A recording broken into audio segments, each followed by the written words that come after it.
जय भीम मित्रांनो, आज 15 मार्च 2026 DS4 बामसेब बहुजन समाज पार्टीचे संस्थापक मान्यवर कांशीराम साहेब यांच्या 92व्या जयंतीनिमित्त भंडारा जिल्ह्यातील पुनर्वसन पिंपरी या ठिकाणी आज मोठ्या संख्येने या ठिकाणी मान्यवर कांशीराम साहेब यांची जयंती उत्साहात पार पाडत आहेत। आणि महाराष्ट्रातील पहिला पुतळा भंडारा जिल्ह्यातील पुनर्वसन पिंपरी या ठिकाणी उभारण्यात आलेला आहे आणि थोड्याच वेळात या ठिकाणी मान्यवर कांशीराम साहेब यांची जयंती या ठिकाणी उत्साहात पार पाडत आहेत।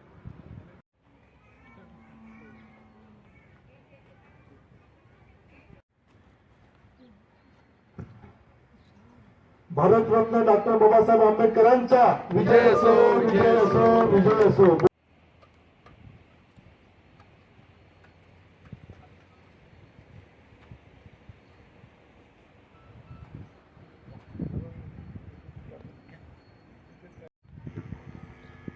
बहुजन नायक मान्यवर कांशीराम साहेबांचा विजय असो, विजय असो, विजय असो। मूल्यांची जनजागृती ज्यांनी संपूर्ण भारत देशामध्ये ज्या महामानवाने केली आणि फुलेशाह आंबेडकरी चळवळीला संपूर्ण देशामध्ये या ठिकाणी संपन्न होत आहे, त्याचप्रमाणे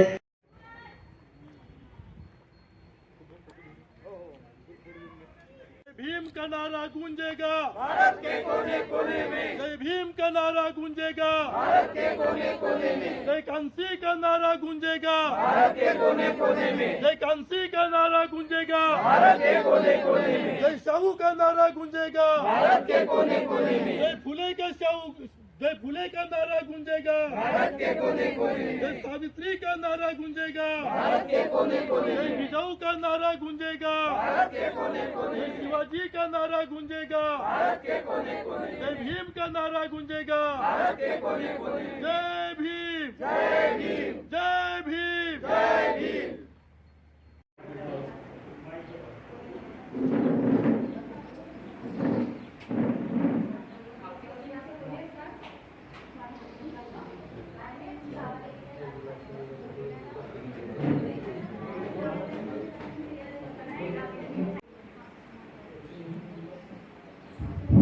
बहुजन नायक मान्यवर कांशीराम साहेबांचा विजय असो, विजय असो, विजय असो।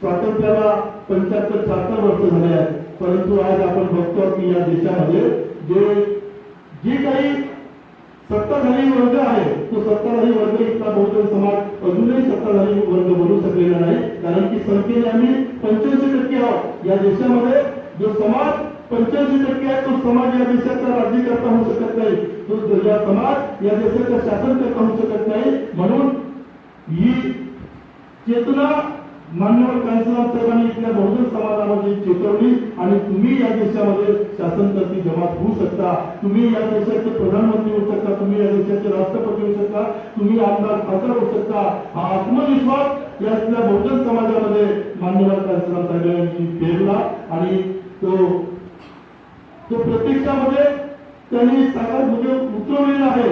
आज त्यांच्या हयातीमध्ये अनेक आमदार खासदार या देशामध्ये त्यांनी आपल्या पक्षाच्या माध्यमातून निवडून पाठवलेल्या दिलेल्या आहेत। उत्तर प्रदेशमध्ये 4 वेळा मायावती नावाच्या एका आयरन लेडीने 4 वेळा सत्ता काबीज केलेली आहे, 4 वेळा मुख्यमंत्री त्या उत्तर प्रदेशच्या त्या बनलेल्या आहेत। म्हणजे जी राजकीय चेतना कांशीराम साहेबांनी तुमच्या आमच्या मनामध्ये चेतवली, रुजवली, ती चेतना आज कुठेतरी आम्हाला लयास गेलेली दिसतो आहे आणि ती पुन्हा चेतना निर्माण करण्याची गरज आहे आणि खऱ्या अर्थाने तुमच्या सर्व शोषित वंचित बहुजन समाजाच्या हातामध्ये सत्ता मिळावी हा तुझा हेतू मान्यवर कांशीराम साहेबांचा होता। म्हणून त्यांनी इथल्या शोषित वंचित समाजाला जागृत केलं आणि आपल्या साहित्याच्या माध्यमातून साधन नसतानाही त्यांनी इथल्या संपूर्ण भारत भ्रमण केलं। 4200 किलोमीटरचा प्रवास त्यांनी या देशामध्ये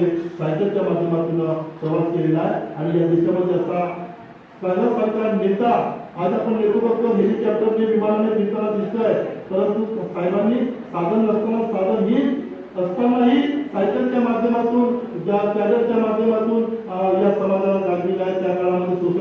नव्हता, युट्यूब चॅनल नव्हते. अशाही परिस्थितीमध्ये साहेबांनी ही चळवळ उभी केली. ही चळवळ त्या ठिकाणी या समाजामध्ये रुजवली, या देशाच्या कानाकोपऱ्यामध्ये ते घेऊन गेले.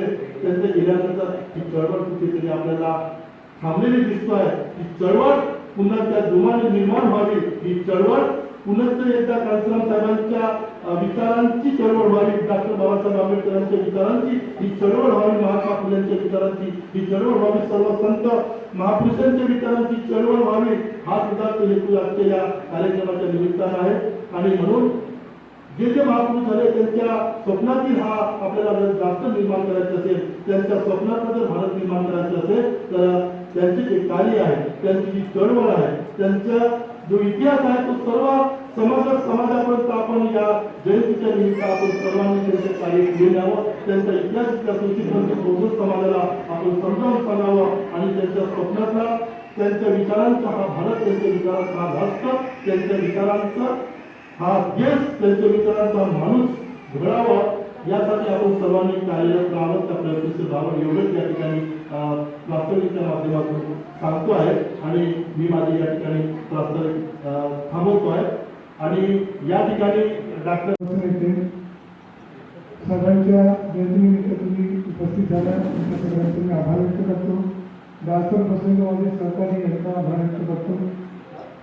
आणि एक गोष्ट तुम्हाला ॲक्च्युली कसं आहे, मी काय म्हणतात त्याला दिन गुलाब मेहमान हूँ, इसलिए ज़्यादा बात नहीं करूँगा, ठीक आहे ना. पण एवढं मी बोलू शकतो की होऊ शकत की मानसिकता त्या माणसाने तयार केली, त्याच्या आपण अनुयायी असल्यामुळे बसपा रिवायवल करू शकतो की मी तुम्हाला म्हणजे मनापासून सांगतो. आणि आपल्याकडे पुन्हा 3-4 वर्ष बाकी आहे. बांधणी चांगल्या पद्धतीने जर केली तर आपण काही करू शकतो. ॲटलिस्ट 2014ची परिस्थिती निर्माण करू शकतो. म्हणजे होणाऱ्या पिढ्यात दुसरी शक्ती म्हणून आपण आपली ताकद दाखवू शकतो. जर तुम्ही खरंच कांशीरामांच्या विरोधात असाल तर माझ्या गोष्टीशी तुम्ही 100% सहमत असाल. आणि मी तुम्हाला पूर्ण भरोसा देतो. ॲटलिस्ट जर तुम्ही भंडाऱ्यात काय करता, तुमच्यामध्ये काय करता मला माहीत नाही, पण मी साकोलीमध्ये बसत उभे करून जातोय आणि तिला जिंकणारा पक्ष बनवून जातोय. एवढा तुम्हाला आश्वस्त करतो आणि इथेच थांबतो. धन्यवाद. डॉक्टर बाबासाहेब आंबेडकरांनी 340वी कलम बहुजन आपल्या ओबीसीसाठी लिहिली होती. 340व्या कलमामध्ये बाबासाहेबांनी आपल्याला आरक्षण दिलेलं होतं. पण हे आरक्षण लागू केलं नव्हतं या इंग्रज सरकारने, ज्यांना काहीच नव्हतं. अशा सरकारच्या विरोधामध्ये मान्यवर कांशीराम साहेब संघर्ष करतात, लढा उभारतात आणि या ओबीसी समाजाला आरक्षण मिळवण्यासाठी चालना मान्यवर कांशीराम साहेबांचा यशस्वी होतो आणि 27% आरक्षण सरकारला ओबीसी समाजाला द्यावं लागतं. याची जाणीव ओबीसी समाजाला नाही आहे. कारण आम्ही जेव्हा लहान होतो तेव्हा आम्ही कुठे पण गेलो तर लोक म्हणायचे की महाराणी आमच्या नोकऱ्या खाल्ल्या. हे आम्हाला वारंवार ऐकायला मिळत होतं. पण मान्यवर कांशीराम साहेबांकडे कळलं की महाराणी नोकऱ्या खाल्ल्या नव्हत्या. इथे प्रस्थापित 15% समाजाने ओबीसीच्या नोकऱ्या खाल्ल्या होत्या. हे बाकीच्या ओबीसींना कळलं आणि हा जो वाद होता हळूहळू कमी झाला होता. म्हणून आजच्या दिवशी ह्या गोष्टीचा विचार करणे, चिंतन करणे, मनन करणे फार आवश्यक आहे. गणेश सरांनी म्हटलं की काँग्रेस पार्टीची जी सरकार आहे, काँग्रेस पार्टीला परत आम्ही उभ्याने नव्याने उभं करू शकतो. तर ही ताकद ही मान्यवर कांशीराम साहेबांच्या विचारांमध्ये आहे. कारण कांशीराम साहेब म्हणतात, कांशीराम साहेबांमुळेच आम्हाला माहीत झालं की बाबासाहेबांनी असं म्हटलं होतं की आम्ही या देशाची शासनकर्ती जमात. ही जाणीव सुद्धा कांशीराम साहेबांमुळे आम्हाला मिळाली होती. कारण तोपर्यंत बाबासाहेब आम्हाला कळले नव्हते. जसं दादाने सांगितलं, कांशीराम साहेबांनी एक पुस्तक असलं. आता तुम्हाला तुम्ही सांगते की जातीभेद निर्मूलन नावाचं जे पुस्तक आहे, जे कांशीराम साहेबांनी वाचलं होतं, त्या पुस्तकावर आपण लहान मुलांसाठी म्हणजे वयोगट असे 15 ते 40 वर्षातील विद्यार्थ्यांसाठी परीक्षा घेत आहोत 23 जूनला. ज्यांना या पुस्तकाचा अभ्यास करून परीक्षा द्यायची असेल त्यांनी मी नाशिकला कसं फॉर्म्युलेट करून ठेवेल, त्यांनी त्यांना कॉन्टॅक्ट करायचं. परत एकदा साहेबांचे विचार लोकांपर्यंत पोहोचवण्यासाठीचा हा जो एक प्रयत्न आहे, तो प्रयत्न आम्ही करणार आहोत. कारण जोपर्यंत आम्ही पुस्तक वाचत नाही तोपर्यंत आम्हाला ज्ञान येत नाही. तेच साहेबांनी सांगितलेलं आहे. साहेबांनी सांगितलं की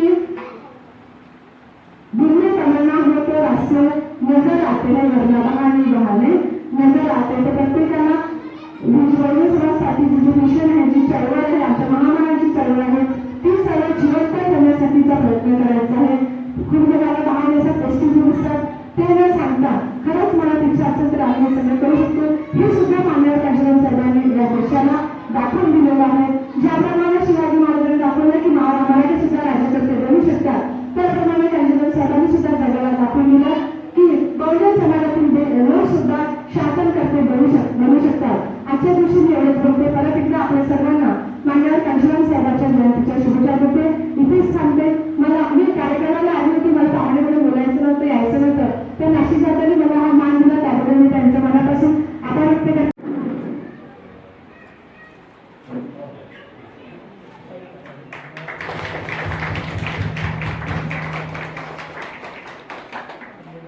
संघर्ष करत होते. हे शास्त्रज्ञ होते. शास्त्रज्ञ असताना सुद्धा यांनी तो आपल्या पदाचा राजीनामा दिला, कारण ती जयंतीची त्यांना खुशी दिली होती त्या कारणामुळे. पण त्यांनी त्याच्यानंतर गावागावात जाऊन सायकलीने जो प्रवेश केला, आपला पूर्ण सुरू केला आणि सगळ्यांना जागृत केलं, त्याबद्दल त्यांचं खरंच किती हे केलं तरी कौतुक केलं कमीच आहे. पण त्यांना वाटलं की नुसतं लोकांना जागृत करण्याकडे आपल्याकडे पावर पाहिजे काही नाही काही. तर त्यावेळेस त्यांनी मग शेवटी राजकारणामध्ये आले ते, आणि राजकारणामध्ये एकदा नाही तर दोनदा ते संसद झाले आणि संसदेमधून त्यांनी आवाज उचलला. आता सगळ्यांनी मी माहिती सांगितलं. सर्वात महत्वाची गोष्ट की मला एक आता सरांनी सांगितलं की अख्ख्या विदर्भामध्ये एकच हा पुतळा बनवलेला आहे आणि त्याचे सर्व श्रेय हा नाशिक भाऊला जाते. नाशिक भाऊला जाते कारण सांगतो तुला, माझा इतिहासही आहे. इथं पोलीस फोर्स आली होती, सर्व आली होती, पण नाशिक भाऊ त्याला डगमगले नाही. रात्री 11 वाजेपासून तर 2 वाजेपर्यंत एसडीओ ऑफिसमध्ये त्यांना थांबावं लागलं होतं. त्यावेळेस ते एसडीओ होते गंधे मॅडम, आम्हाला सुद्धा बोलावलं. आम्ही सुद्धा सांगितलं आमच्या गावाच्या इथं कोणाचाही विरोध नाही, आम्ही नाशिक भाऊच्या हाताला हात देऊन उभे राहतो. पण मला खूप गर्व वाटतो की माझ्या गावामध्ये या विदर्भात हा एकमेव पुतळा आहे. याच्या सर्व श्रेय मी नाशिक भाऊला देतो आणि इतकं आपण 2 शब्द थांबवतो. गांधी जयंती या निमित्ताने या ठिकाणी कार्यक्रम होत आहे आणि या कार्यक्रमामध्ये मला जो मानाचं स्थान दिला ते नाशिक तिच्यामुळे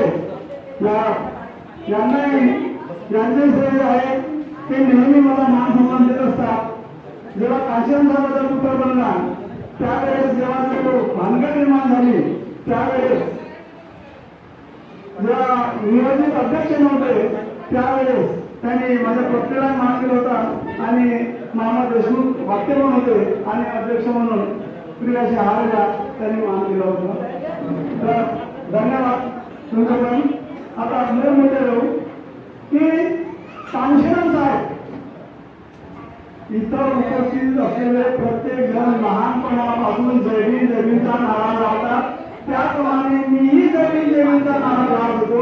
वयाच्या 23-25 वर्षापर्यंत मला जय भीम या वाक्याचा अर्थ माहीत नव्हता आणि मला वाटते माझ्या बरोबर प्रत्येकाला जय भीमचा अर्थ काहीच माहीत नसेल.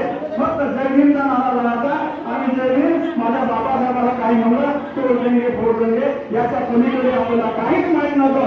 खऱ्या आपल्याला जय भीमचा अर्थ काय आहे, बाबासाहेब काय आहे, महामानव काय आहे याचा खरा अर्थ संपूर्ण भारतामध्ये समजून सांगणारा जर असेल तर प्रथम व्यक्ती म्हणजे तेच महामानव मान्यवर कांशीराम साहेब. मित्रांनो, एका शिबिरामध्ये गेलो तेव्हा मला माहित झालं जय भीमचा अर्थ काय आहे. जय भीमच्या आता चौकाल्यामध्ये कार्यक्रमामध्ये एकच गेलो, जय भीम आपला श्वास आहे, जय भीम आपला असा आहे, जय भीम आपली शान आहे. पण त्या कार्यक्रमामध्ये एका बीएसपीच्या कार्यक्रमामध्ये मला जो वाक्य जो तिथं सांगण्यात आला जय भीमचा अर्थ काय आहे की भारतामध्ये जी जातीविहीन समाज रचना तयार करण्याच्या प्रक्रिया म्हणजे जय भीम असं एका वाक्यात सांगण्यात आलं होतं. ते वाक्य इंग्रज होतं की Jai Bhim is the process to make a casteless society in India. एका वाक्यामध्ये त्यांनी हा सांगितला होता. तर ते त्याचं संपूर्ण श्रेय महामानव कांशीराम साहेबांना जातात. कांशीराम साहेबांबद्दल आणि त्यांच्या इतिहासाबद्दल वास्तविकतेमध्ये चौधरींनी सांगितलं आहे. तरी बाबासाहेबांचं त्यांना नाव कसा माहितीला जुना खाना आला आणि त्यांना माहिती असं नाही आहे. ते जेव्हा डेहराडूनला कांचन साहेब डेहराडूनला आपल्या ट्रेनिंगमध्ये होते त्यावेळेस त्यांचा जो सहकारी होता त्यावेळेस डिसेंबरला 6 डिसेंबरला पेपरामध्ये डोकं ठेवून त्याचा सहकारी जेव्हा रडत राहिला तेव्हा कांचनचा व्यवसाय केले. तर तू का रडतो आहे तेव्हा त्यांनी तो फक्त पेपर दाखवला. त्या पेपरवर बाबासाहेबांच्या मृत्यूची बातमी. तिथून हा म्हणजे प्रत्येक व्यक्ती रडतो आहे तर बाबासाहेब कोण आहे तेव्हा त्यांनी सखोल अभ्यास केला. त्यानंतर जेव्हा दिनभराच्या वेळेस प्रसंग आला त्यावेळेस त्यांनी पुस्तकं वाचल्या. माझ्याजवळ असे पुस्तकं आहेत पण तुम्ही विचाराल का 5 पुस्तकाचे नाव सांगितलं की मला पाठांतर नाही एवढी आपलं म्हणजे आपली तयारी आहे. आणि त्या व्यक्तीने 2 पुस्तकं वाचून संपूर्ण भारत देशामध्ये क्रांती केली. तर तो काही महान व्यक्ती किती महान व्यक्तीचा आपण त्यांनी चर्चा करू शकतो. आज आपण पाहतो अनेक पक्ष निघाले त्यांनी पक्ष काढला. पक्ष एकाएकी नाही काढला प्रत्येक प्रत्येकून केला आहे. बाबासाहेबांनी बौद्ध धर्माची दीक्षा घेतली ना तर 36 पासून 22 वर्षानंतर 22व्या वर्षी आपण दीक्षा घेतली. त्याचप्रमाणे माननीय कांशीराम साहेबांनी एकदम पक्ष नाही काढला. बामशा 78 काढला पण आपण बामशेची घोषणा 78 झाली आहे. हे जरी खरं असलं पण प्रत्यक्षात मात्र कांशीराम साहेबांना बामशे कधी 5 वर्ष द्यावा लागली. 1973 पासून त्यांनी प्रक्रिया सुरू केली आणि 5 वर्षापर्यंत त्यांनी अनेक डॉक्टर इंजिनियर क्लास 1 ऑफिसर त्यांनी जमा केले. जवळपास 3.5 लाख लोकांना संबोधन करण्यात आला.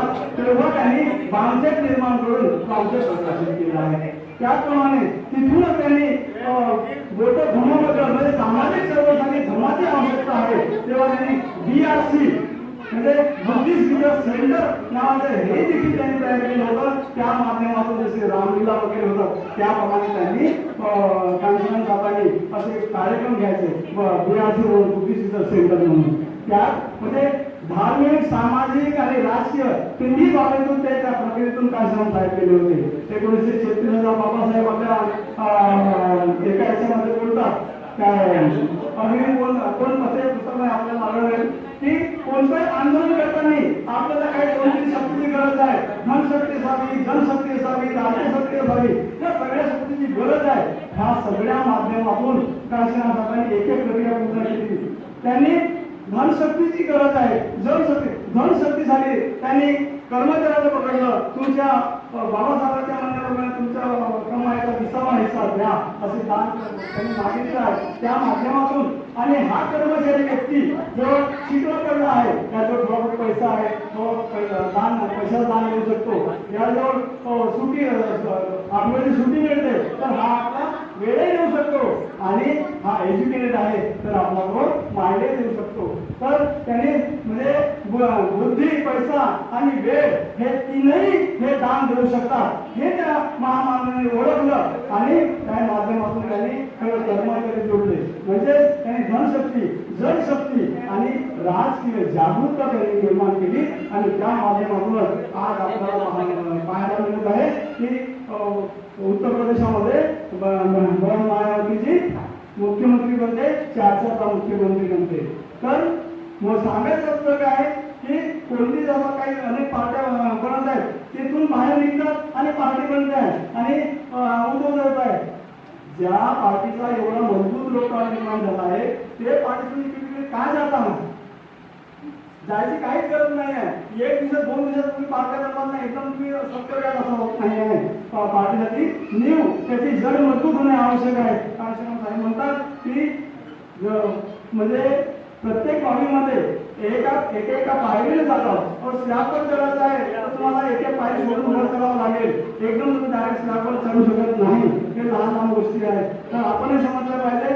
आणि आपण पाहतो की बिनविरोध जो आता लढा सुरू आहे बौद्ध घ्यायचा बिनविरोध म्हणजे एकमतानं बिना विरोध ठराव पारित झाला होता की मराठवाड्याला बाबासाहेबांचं नाव देण्यात यावं. बिनविरोध तो 72 पासून मागणी होती. 78ला बिनविरोध 2 सभागृहातून बिनविरोध ठराव पारित झाल्यानंतर फक्त इम्प्लिमेंट करायची बोर्ड लावायचं होतं फक्त, त्यासाठी 16 वर्ष आले. तर 16 वर्ष संघर्ष करावा लागला. तरी देखील संघर्षातून जर आम्हाला नामांतर मिळाला असं जर असं असेल तर ते पूर्ण सत्य नाही, ते अर्ध सत्य आहे. खरं सत्य हे आहे की जसाही बहुजन समाज पार्टीचा म्हणजे कांशीराम साहेबांची चळवळ वाढत गेली आणि जसाही महाराष्ट्रामध्ये वोटिंगचा ग्राफ वाढला त्याबरोबर मनोवादी हादरले आणि नाम विस्तार झाला. याचाही लक्षात ठेवलं पाहिजे. तर मुख्य गोष्ट जशी जशी तुमची राजकीय सत्ता, म्हणून कांशीराम साहेब म्हणते कि तुम्हारे को अत्याचार होंगे, तुम्हारे बहन बेटी की इज्जत उठी जाएगी, तुम फिर उसके विरोध में रास्ते में निकलेंगे, आंदोलन करोगे. हो सकता है उसको तुम्हारा न्याय मिल भी सकता है, लेकिन न्याय का सवाल नहीं है. सवाल ये है कि तुम्हारे ऊपर अत्याचार ही हो रखे हुए. इसका एक ही कारण है कि तुम सत्ता में नहीं हो. जब तक सत्ता में नहीं आओगे तब तक अत्याचार होता ही रहेगा, तुमको डिमांड करता ही रहेगा प्रत्येक. तो मित्रों, आपल्याला सत्तेत जाण्यासाठी एकमेव मोठं मार्ग मिळालेला आहे, एकमेव मोठा पक्ष मिळालेला आहे. आणि कोणत्याही पक्षासाठी एकच झेंडा, एकच नेता आणि एक पक्ष या प्रकारे जर असलं तर आपण यशस्वी होऊ शकतो. तर स्वतः झेंड्याखाली न जाता मी सगळ्यांना निवेदन करेन तर या महामानाच्या जयंतीनिमित्त की आपण या झेंड्याखाली यावं आणि हा पक्ष धंदा करावा. एवढंच मी या प्रसंगी बोलेन. अधिक न बोलता मी